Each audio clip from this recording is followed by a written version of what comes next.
introduction to theoretic linguistics, which is syntax. Syntax, this is, a course, this is an introductory course about syntax.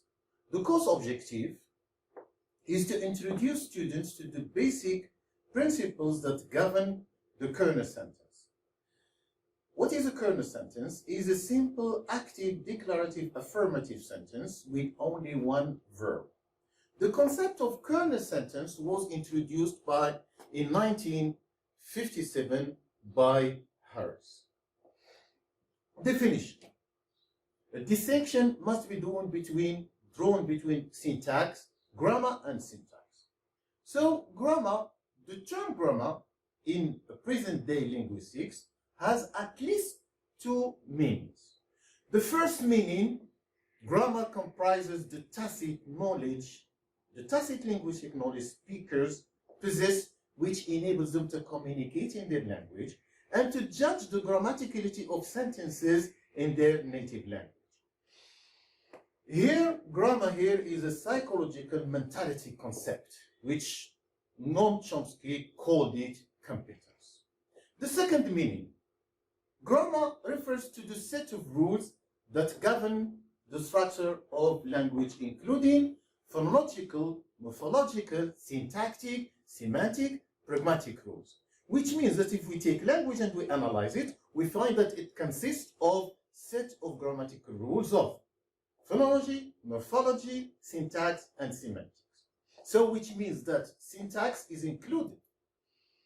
Syntax, definition. Syntax is the study of the way words are combined into sentences. The basic unit of syntax is the sentence. So syntax refers to the rules and principles that govern sentence structure. So sentences are not simply linear strings of words. They don't contain words that are combined randomly. They have structure. Sentence structure. Sentence meaning depends on word order of the sentence. Compare the following sentences here. We have, I sing because I'm happy, and I'm happy because I sing. So if we take those two sentences, they contain the same word, but different structure, which is different word order, so which means that they have different meanings.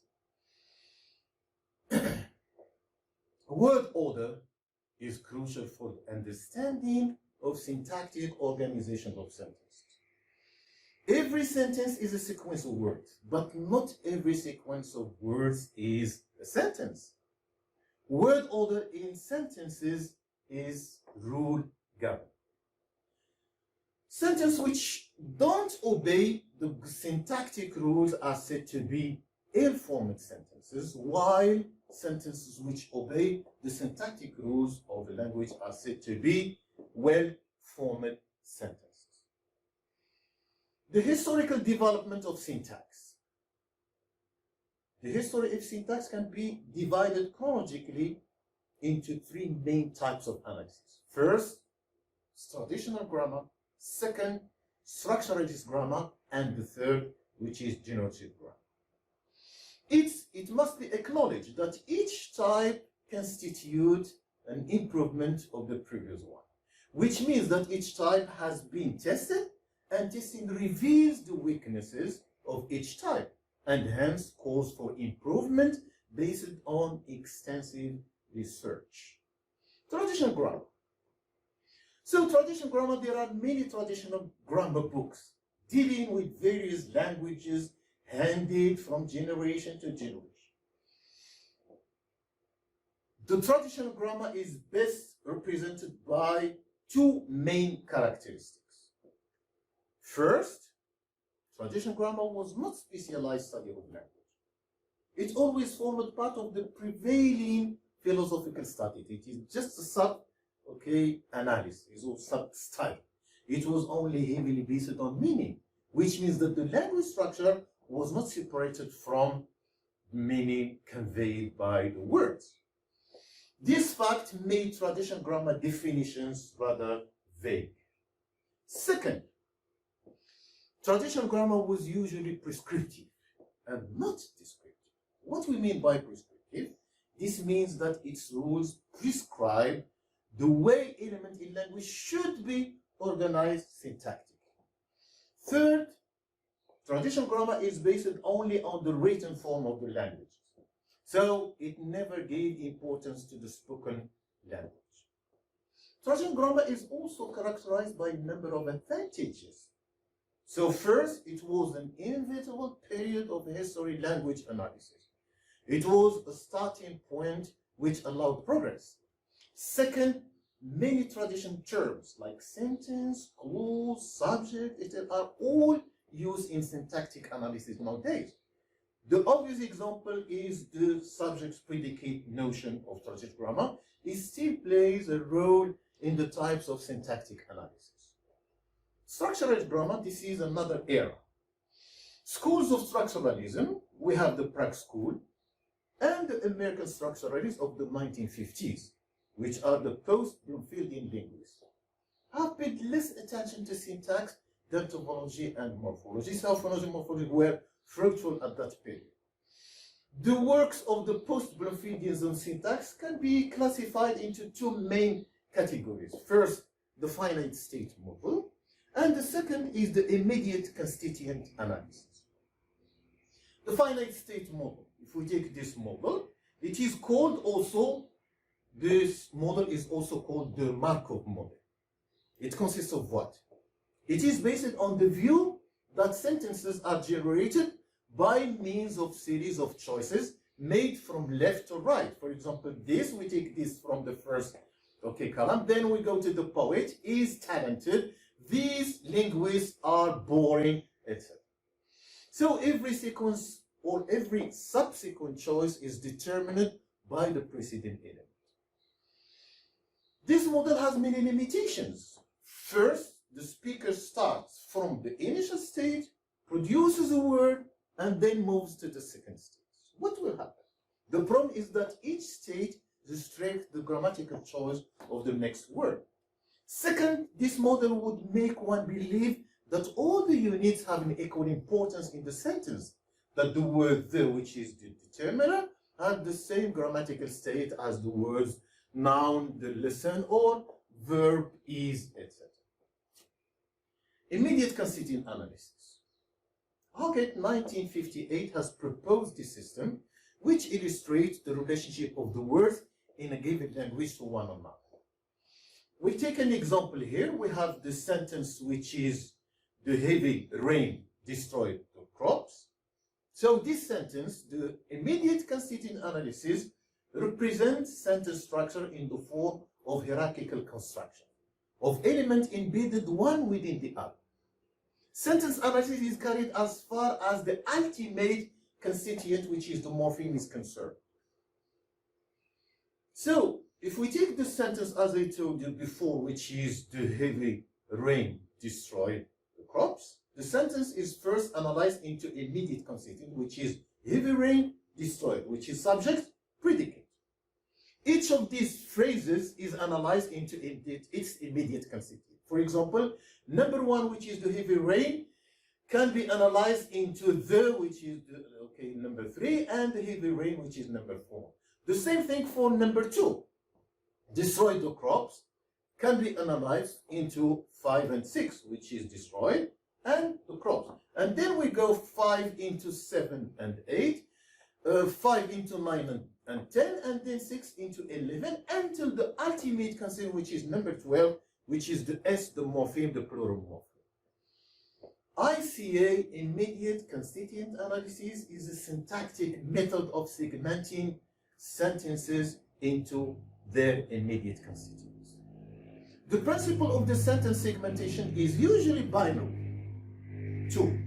That is, to cut each part of the sentence into 2 until the smallest ultimate invisible constituent, which is the morpheme. The aim of immediate constituent analysis is to discover in scientific way the elements which constitute in general, which constitute language in general, and the sentences in particular. However, it was recognized by due course that there were many problems involved in immediate constituent analysis. There are many important grammatical relationships which could never be brought into, to light by immediate constituent analysis techniques. We take number one, there is no clear sentence division. It is always clear that it is not always clear whether the break or the cut between the constituent is to come. For example, if we take the old men and the women, this sentence can have, what is the cut? Can we say that it means old men and old women, or old men and old women? Like the example, we have French history teacher. Is the teacher French, has French nationality, or the history is about France, or about French theory? Number two, active versus passive sentences. In ISTA, which is immediate constituent analysis, there is no way of finding out the relationship between active and passive sentences. Example, that man saw John, and John was seen by that man. ICA analysis proceeds one sentence at a time. It can tell us that these sentences are closely related, so that they both mean the same thing. The third one is ambiguous sentences. Ambiguous sentences, immediate constituent analysis doesn't account of ambiguity in language. Let's consider Chomsky's famous example. We take this example. The police were ordered to stop drinking about midnight. So according to Chomsky, this sentence is ambiguous in four ways. Was the drinking taking place at midnight or the order? And then, who was drinking? Is it the police or someone else? So, in immediate constituent analysis, this ambiguation was impossible. Immediate constituent analysis presents only one meaning for ambiguous sentences. Another example by Chomsky. Those two examples we have, John is eager to help, to please. John is eager to please, and John is easy to please. In immediate constituent analysis, both sentences get the same analysis. But John has two different roles to play in these sentences. In the first sentence, he is the person who is doing the pleasing, which means that he is a subject. But the second one is the second sentence, he is the person who is being pleased, which is object. This model also doesn't give any indication to the syntactic functions of the constituents of the sentence. It doesn't label or name sentence constituents, verbs, nouns, adjectives, etc. Now we move to the phrase structure grammar. Phrase structure grammar, it was introduced by Noam Chomsky in the late 1950s. This model doesn't only segment the constituent as the immediate constituent analysis, it also labels or names them in grammatical terms. It changes the linguistic analysis from simple segmentation of sentences to the specification of what sentences are possible in the language. This model is generative. It can generate all well-formed sentences, as we're going to see. So let us analyze this sentence in phrase structure grammar mode. The man followed the girl. So if we take this sentence, it can be analyzed into the and a are identified as determinants, man and the girl as nouns, and followed as a verb. However, the man and the girl as noun phrases, follow the girl as a verb phrase, and the whole as sentence. So, with the use of symbols or syntactic labels, for example, like dit for determinant, N for nouns, V for verbs, NP for noun phrase, VP for verb phrase, and C for sentence. Thus, the phrase structure of the sentences can be displayed in tree diagram called phrase structure tree. Like the example we're going to see here, the structure of the sentence can be displayed in a tree. It's considered the sentence, the man followed the girl. It consists of C sentence. The sentence is divided into NP and VP, and then the VP divided into verb and NP, and the NPs are divided into determinant and noun, and what we get at the end, we have the man followed a girl. Phrase structure tree, also called constituent structure. It is a tree diagram with syntactic categories information provided.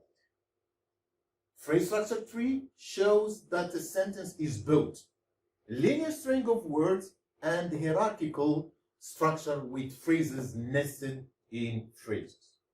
Combination of phrase structure. So the phrase structure, what is phrase structure?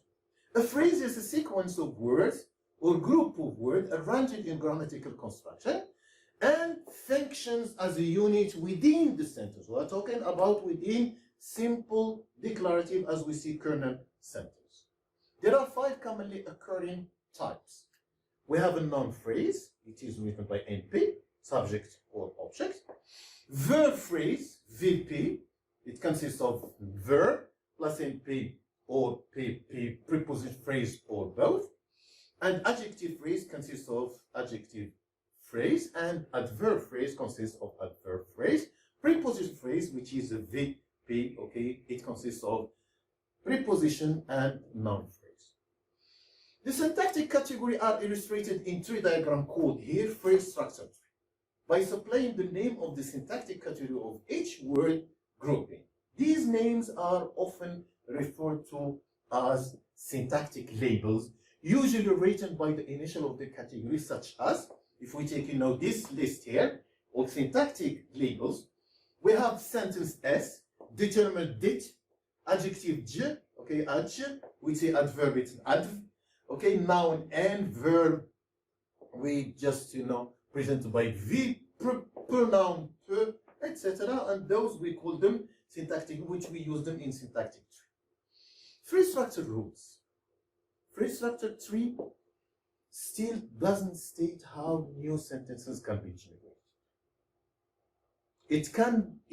This can be done by the use of what we call phrase structure rules. The sentence, the main, for example, if we take this sentence, the man followed the girl, can be generated by 6 rules. Okay, so those rules are: number 1, sentence consists of NP, VP.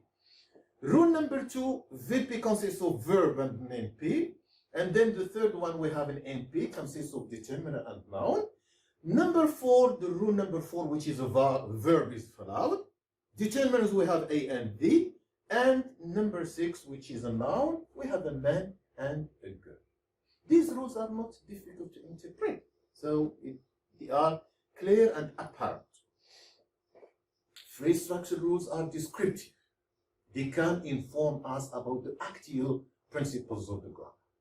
Phrase structure rules will generate not only the one sentence mentioned above, which is the man followed the girl, but the rules permit us to permute the grammatical categories and to generate now less than 16 different sentences, including, let's take an example. A girl followed the man, the girl followed a man, for example, and the man followed the man. This is the thing, but we can generate 16 sentences with or a girl followed a girl. Phrase structure rules. There are 4 basic phrase structure rules for the grammar of English. The first rule, which is sentence, consists of NP-VP. The second one we have in NP consists of determinant, adjective, noun, and preposition. Number 3, verb consists of verb, NP, PP, and adverb. And the third one, it consists of preposition, consists of preposition and NP. But this theory is based on the obligatory optional environment of the syntactic elements. The element between brackets is optional. For example, if we take the sentence, there is no option there, because sentence should consist of, subject and predicate. But for the NP, we find that the noun is not between brackets. So all the components between brackets are optional. For the VP, the verb is obligatory. The verb is obligatory, while the others are optional. And as we are going to see in detail later, but in preposition phrase, preposition obligatory, but at the same time, the NP is. Number 2, expansion notion. What do you mean by expansion notion? Where we start with a single obligatory word and add another word to it. For example, if we take the word child, we can expand it into the child, determinant noun. We can add another adjective, the American child, and we have the black American child, determinant adjective, adjective noun, and the black American children with a dog, determinant noun, adjective. We find in all this expansion the N, which is the noun, is obligatory, while the others are optional. Phrase rule number 1. If we try to analyze the rules, we take rule number 1, which is sentence, which consists of NP and VP. As I told you, NP and VP are obligatory in the sentence. The sentence must contain NP and VP. Subject NP and predicate VP are obligatory. We take an example, the man left the house. It consists of sentence NP, VP. Then we have determinant noun VP, NP, and it gives us, determinant noun, and at the end we get the man left the house. Rule number 2, which is a noun phrase. Noun phrase, we have determinant as optional, adjective as optional, but the noun is obligatory. The PP, preposition phrase, is also optional. We take an example here. The noun N is obligatory. The determinant, the adjective, the preposition phrase are optional. Take an example. The example here, we have the 3 British young men with the dog. We find that N, the noun, is only obligatory, while the others are optional, and goes into the process of expansion. Rule number 3, which is the VP. VP, the verb is obligatory. And the noun phrase and the verb, the NP, which is noun phrase and preposition phrase and adverb, are optional. So the verb is obligatory, while NP, PP, adverb phrase are optional. Why? Because we have different types of verbs. The verb can be transitive, detransitive. So if we take the example here, we have he left. So it consists, the sentence consists only of subject and one verb. Maybe it can extend to an object. For example, he ate the cake. Or it can be a noun with an adverb. He left the house quickly. Then we can have he left in the pub slowly. Mary seems happy. The boy sat on the floor. I gave the man the book. Jane made the man happy. So those, have different types of verbs by different types of constructions. The fourth rule, which is, preposition phrase. Preposition phrase, both preposition and NP, which is noun phrase, are obligatory. A preposition without its object will not be a preposition, but just an adverb particle. How we know it? Preposition shouldn't be confused with the particle. Phrasal verbs, for example, often consist of a verb and a particle, whereby the particle is mistakenly interpreted to be a preposition. We take an example. He turned on the light. On is a particle, not a preposition. Why? Because we can't say turned it on. He turned it on. So shifting identifies on as a particle. Let's consider the sentence, I saw the boy with telescope. This sentence can be assigned to 3 diagrams because it depends on the syntactic function of the preposition phrase with the telescope. Does it mean the boy has a telescope? Or the action of seeing was done by telescope? Okay. So, if we take this sentence, it can have assigned this sentence tree, phrase structure tree. We have a sentence here. It consists of NP and VP. But look at, the VP very first is developed into verb, vaisseau, NP, the man, but the preposition phrase is taken from the verb, okay, with telescope, which means that the action of seeing is done by telescope.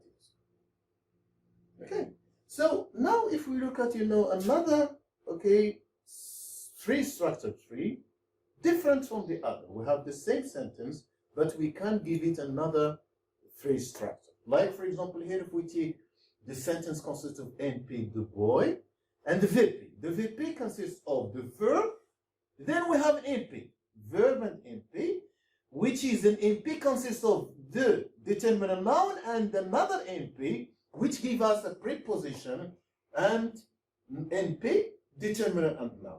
Which means that the NP for with the telescope is taken from the man, which means that the man with a telescope, so it is an adjective, it modifies, the man. Phrase structure allows us to generate vast number of sentences. Yet, it fails to account for some characteristic of language. If we take an example of discontinuity, a sentence structure can't be divided into two because the elements that belong together are separated in the sequence. We take an example. I saw a boy in the room with long hair. So here, the relationship between I saw a boy, look at the boy where, and with the long hair. So phrase structure grammar can't give us, the relationship between a boy and with the long hair. Another, failure we can see about phrase structure grammar. Also, phrase structure grammar fails to relate sentences that are related in meaning, such as active sentences and their passive counterparts. Phrase structure grammar has another drawback, which is sentences are analyzed on surface level, which represent the superficial syntactic structure of the sentence. So another level of structure, which is the deep structure, should be positive. So what is the solution? Is the transformational generative grammar. We need a model that either somehow allows for crossing branches or else permit elements to be moved from one original position to another, like what happens for active and passive, where we say John, the man saw John, and John will see by the man, how we change the subject from object to position to subject position. Transformation generative grammar is the key. Why? Because, and this is, we're not going, to analyze it here in semester 4, and this will be the next step in syntactic analysis, in sentence analysis, or in syntax in semester 6. Exercises. Okay, so we're going to go through and give you some sentences, to analyze. Draw phrase structure trees for the following sentences. Some sentences can be displayed in more than one tree diagram. For example, here we have the old man hit the young boy with an umbrella. Number 2, the young lady recognized the fluffy dog in the street. Number 3, the young short Chinese woman solved the problem of maths in the classroom. The third one, the fourth sentence, a very large dog, bet the poor cat in the shop. Number 5, the famous Brazilian player liked the idea of the coach. And the third one, the young girl pumped into man with an umbrella. So these sentences try to draw the phrase structure tree to each one. Sometimes, those sentences can have more than, one analysis or one phrase structure. Sometimes you can analyze it in two phrase structure trees. Okay, in the end, what we can say, thank you very much for your attention, and I thank you, Professor Abdelkader TOURABI. See you next time.